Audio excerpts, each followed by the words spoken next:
All right, everyone, welcome to Believe in Bills, the first regular season post-game edition. Adam Benigni and Amherst and Sal Maiorana in the press box in Orchard Park. 34-28, the Bills over the Arizona Cardinals to open the season. Sal, boy, that was about as rough a start as you could get, but an excellent finish for this football team. Yeah, Adam, I think a lot of people in the Bills fan base are probably a little bit surprised by how tough this game was for the Bills to ultimately win. I did not think that it was going to be easy at all. I didn't expect that it was going to start the way it did, down 17-3 and looking absolutely horrible, really on both sides of the ball, and then having to hold off a last-ditch effort by the Cardinals to pull it out. I'll tell you what, Adam, you know what I was thinking.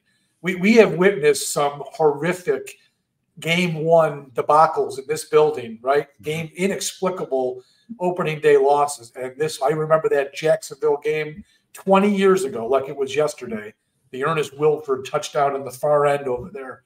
I was thinking this is going to happen again when Murray was moving them down there and they left the door open by not finishing off a couple drives. And oh man, it was not looking good. But ultimately the Bills defense did get it done. And hey, a win is a win. We always say this. And it doesn't matter how you got there. They got the win, and they stayed pace with those red-hot Patriots and those lucky-as-hell Dolphins who pulled one out of their ass at the end. Jeez. So, yeah, it was a good win for the Bills to get.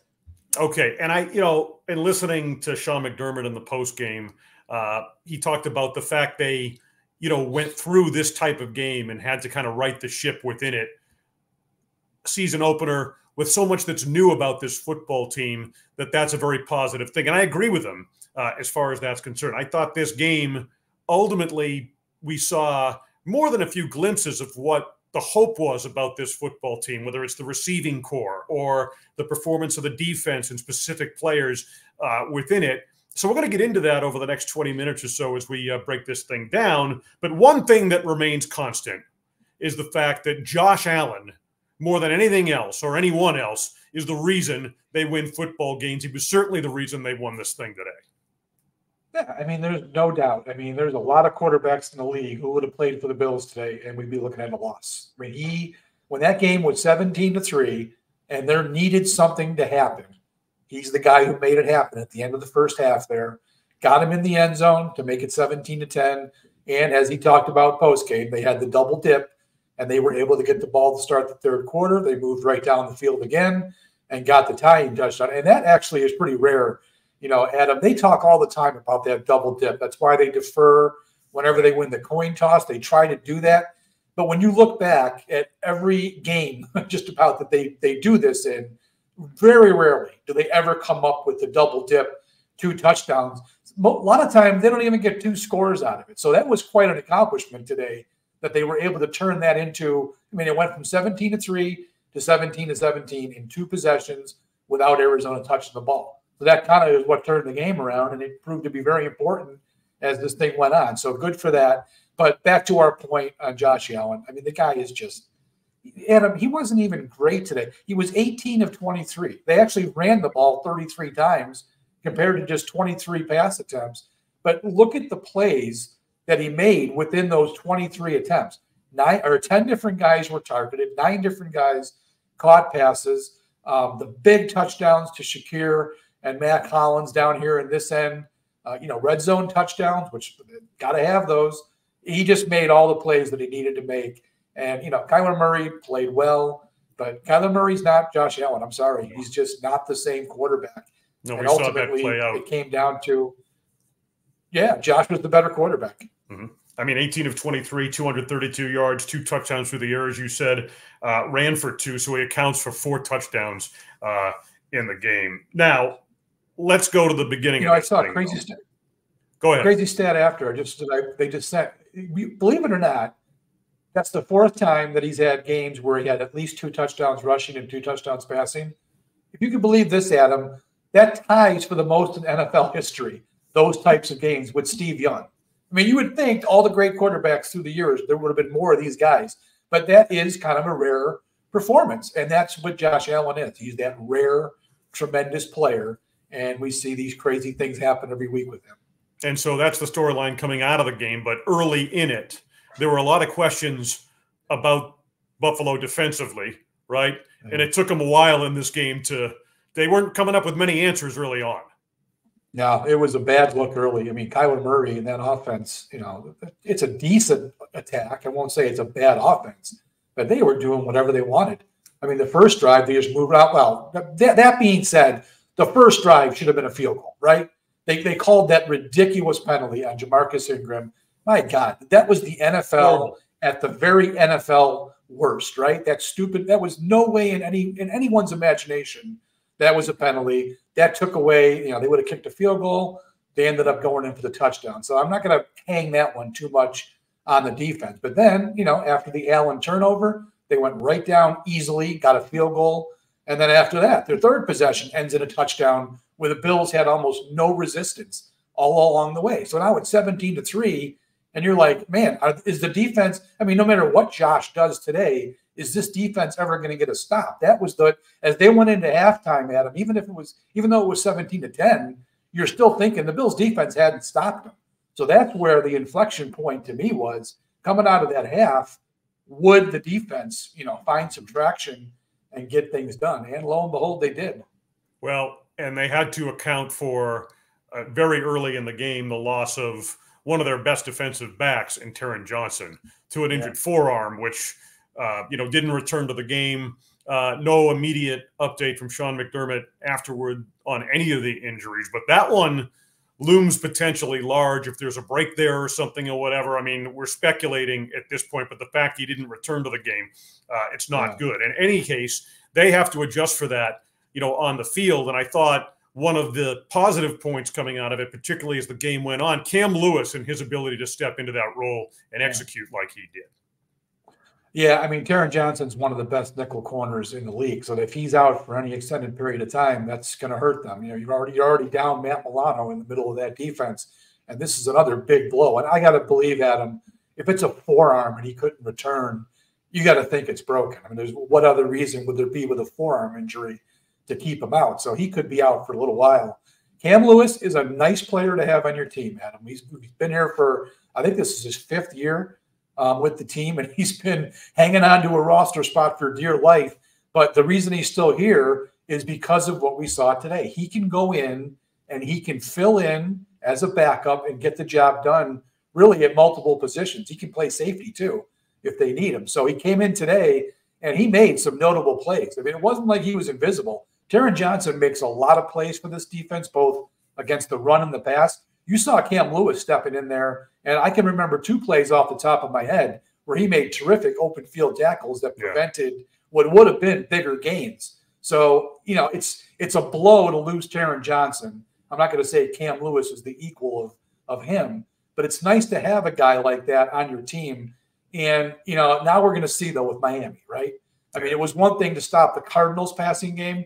Now they got Cam Lewis going in probably to play against Miami. That's going to be a whole different kettle of fish, Paul. That really will be tough.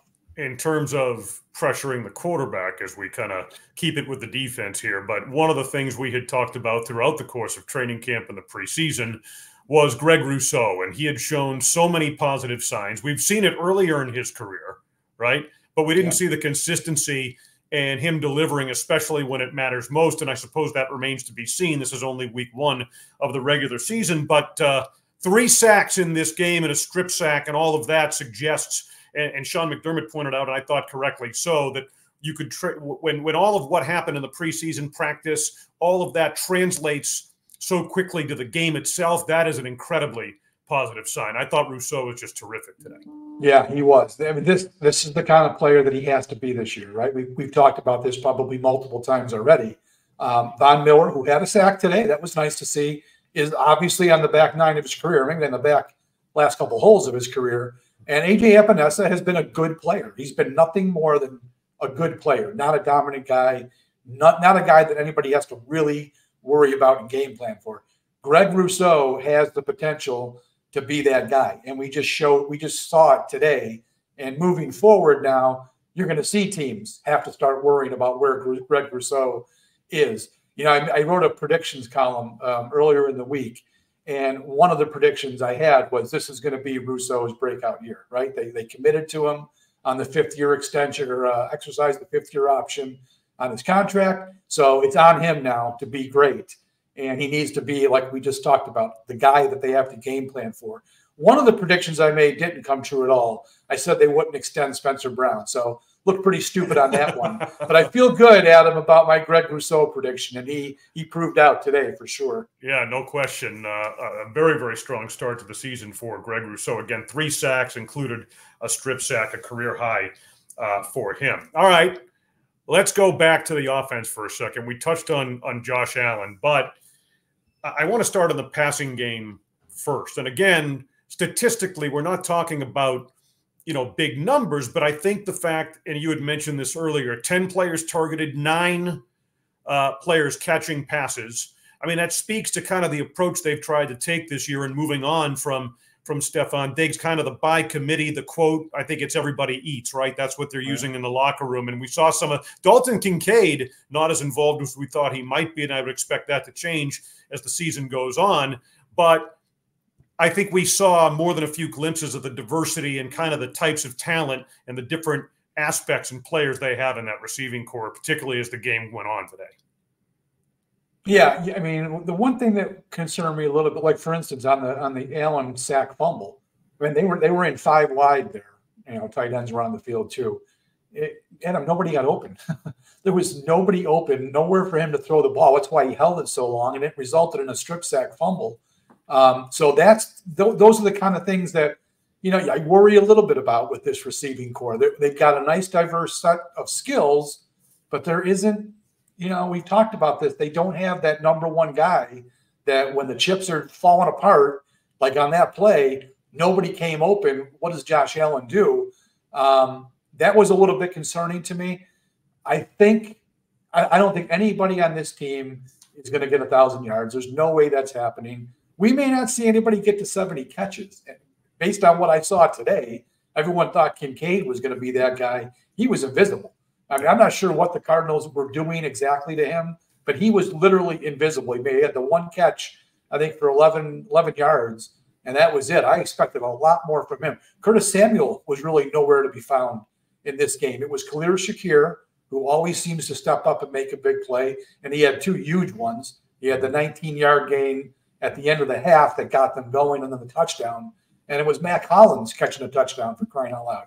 So, yeah, there's a lot of guys that are involved here, but they're going to need to see some of these guys step up. I was impressed by Keon Coleman, Adam. Yeah, I did not expect him to be the most targeted guy with 5. He had the high with 4 catches and the most yards. I was surprised that ended up happening. So good for him. Of course, it was unfortunate that Keon blew out of the locker room and didn't want to talk about it.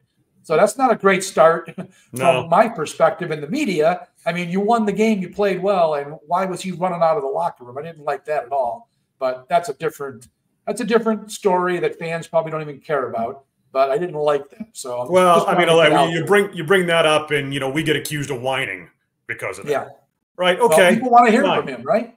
Guilty as charged. It's not about us or any other reporter. I mean, this is a rookie in his NFL debut.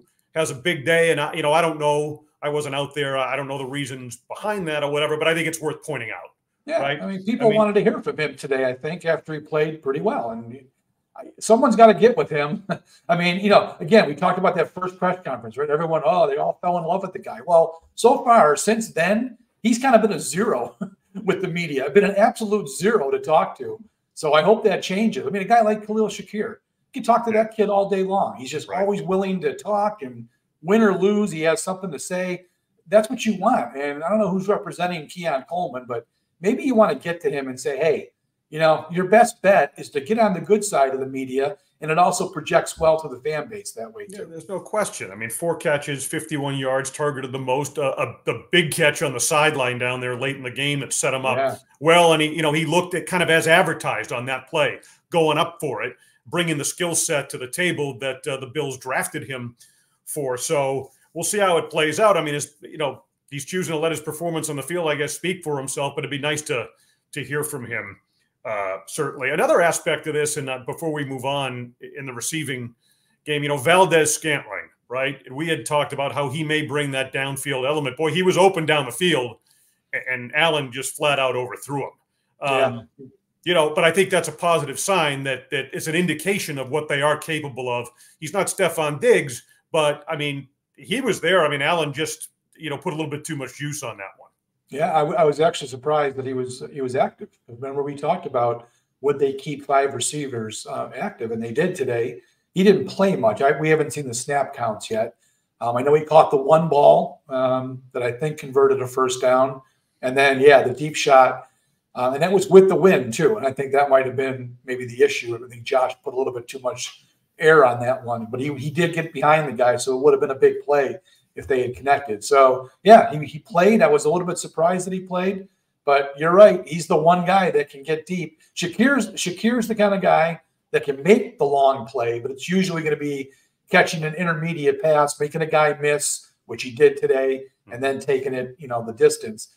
But he's not the guy, I don't think, that's going to be the speed burner, catching those 9 routes down the middle. You had talked about how there was balance in terms of the offensive attack today and running the football. They rushed for 130 yards. James Cook, 19 carries, 71 yards. And I thought Ray Davis flashed a little bit too, as well, in terms of some of his ability. But, I mean, that's kind of Joe Brady. That was his MO when he took over on an interim basis as offensive coordinator last year. And I think we saw today the fact that, they're much more effective and theoretically balanced. It's a passing league, but if you can run the ball well, I mean, it adds so much dimension to what a guy like Josh Allen can do. Yeah, I think one of the things that we saw today, and it's probably going to be a thing moving forward, they want to stay in manageable down and distance, right? So you want to try to run the ball on the early downs, and then use that short passing game to manipulate the field, as you go. Slowly but surely is going to be the way for the Bills this season. And I think we saw a lot of that today. There was the one deep shot to Valdez-Scantling that didn't pan out. There really wasn't much. There was the Coleman play down the field. I'm not even sure I could think of another one, Adam, that he threw the ball more than 20 yards in the air. Everything was short, intermediate. And again, they made some nice plays. James Cook took a short pass, 25 yards. That was a big play. And then the Shakir play, I think, was for 19. So they made some plays in space, run after catch. But, it's going to be – the running game is going to be important for this team. They need to stay ahead of the sticks and, keep it manageable down in distance. And, Sean McDermott has shown this, that he's not afraid to go for it on 4th down. He talked about the one here at the end of the game. If that had been 4th and 2, he was going for it rather than kick the field goal because he knew going for it ends the game. But it was 4th and 3, and if they miss, now all the Cardinals have to do is kick a field goal to tie. So if they're in manageable, Sean McDermott's going to use the 4 down. So the running game is going to be important for that.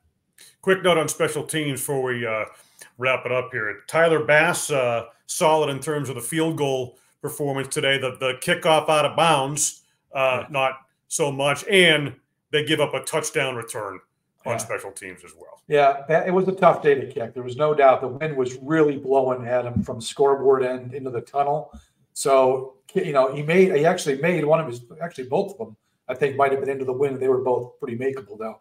But the kickoff in the 4th quarter, I think the Bills, and especially after what happened today, I think the Bills, if the weather permits, they're going to kick everyone into the end zone. I don't think they want to screw around with this dynamic kickoff. So kick it into the end zone. You start at the 30. It's giving the team a first down, right? It used to be the 25. You're essentially giving them a free first down, but it's better than what happened. He was kicking into the far end today, into the wind, and he just couldn't get the ball to the end zone. And then the coverage team broke down. That was a huge play, Adam. I mean, that game, it's 31-20 at that point, and they're in control. And that kickoff return changed the tenor of the last 9 minutes of the game. I mean, it turned it into a nail biter because they hadn't put it away. So it was a huge play. And then he's kicking off in the same direction again. And I don't know what he was thinking there. I mean, I think he was trying to directional kick because he knew he couldn't get it to the end zone. And he winds up kicking it out of bounds. And now it's the 40-yard line when that happens. So they set them up. They set them up at the 40-yard line with 1:50 to go, whatever it was. That was not ideal at all for the Bills. All right, so just a quick forecast of the days ahead, a short week. As challenges go, I mean, the start of this schedule is incredibly tough, and one of the more difficult aspects, opening in a game like today where they overcome a lot, and now you've got a short week, Thursday night, division rival on the road at Miami. The Taron Johnson injury kind of looms. Josh Allen appeared to be okay with the hand. I'm sure they're going to check that out. Thankfully, it's his left one and not his right. But I'm concerned about the Taron Johnson injury, and then a very short week as they prepare to go down to the Dolphins, who squeaked one out as time expired today. Yeah, I mean, that's why winning this game was so important. And we had mentioned that, right? We know the next 5 weeks are going to be brutal for the Bills. They could not stub their toe in this game. I mean, and they almost did. This was a little bit too close for comfort. Now they've got to turn it around quick and go to Miami.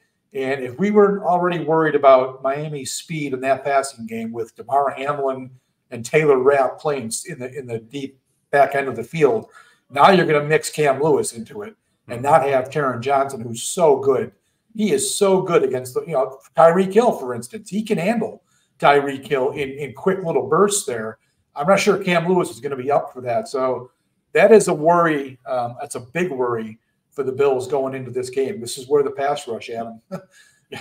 Greg Rousseau, if you're going to have 3 sacks against this team coming up would really help, because if Tua has time, that's going to be problematic for the Bills next week, or not even next week, Thursday. All right. So what's your sense of what this week looks like? Is Tuesday kind of Wednesday in terms of media coverage and how they're setting things up? What do you know about how the Bills are going to prepare for this? And tomorrow they're right back to work. We actually have, I think we have that locker room access tomorrow. So it's going to be a full, I think it's, well, not a full practice day, but pretty close to a practice day. Tuesday or Wednesday becomes a Tuesday in this case, and then they fly out on Wednesday. So look, all teams go through this on Thursday night games. They've already got a bulk of their game plan probably already installed for the Miami game. And now it's just a matter of they'll have a couple quick days of practice to get it all in. But they've been doing this for years and years. They know how to prepare for a Thursday game. The issue is the opponent they're playing. They're going to play a pretty good Miami team in South Florida in early September. That's a tough ask for the Bills this coming week. Yeah, there's familiarity in terms of the division opponent, so that helps them in terms of preparation. But the reality of what the Dolphins are bringing to the table in terms of that passing attack and what they can do defensively as well. Tall order for the Buffalo Bills this week. You have your flights booked and everything. Like, are you good? I'm going to ask you about this, because for those who don't know, Sal's the trains, planes, and automobiles. The old John Candy, Steve Martin movie comes to mind. With you're cursed on the road. I'm generally cursed when it comes to travel. I will say, Adam, last year was a pretty nice year and had almost no trouble last year. So knock on, what is this, Formica here that I'm sitting in front of. Hopefully it all goes well this season too, starting Wednesday when I leave Rochester. All right, so we'll probably do another edition of this Tuesday. That'll be my guess when we hear from the team. We're working to get a Miami guest lined up as well as we preview Bills and Dolphins. Sal, thanks as always. Full coverage in the Democrat and Chronicle, right? Yes, sir. It'll be. I'm going back to work right now, so report card coming pretty soon here. All right, and Sports Talk Live Buffalo returns tomorrow night, Monday night, new time, 7 o'clock, WGRZ Channel 2 in Buffalo. 34-28. Bills rally from a 17-3 deficit to beat the Arizona Cardinals in the opener. For Sal Maiorana, this is Adam Benigni. Thanks for being with us here on Believe in Bills.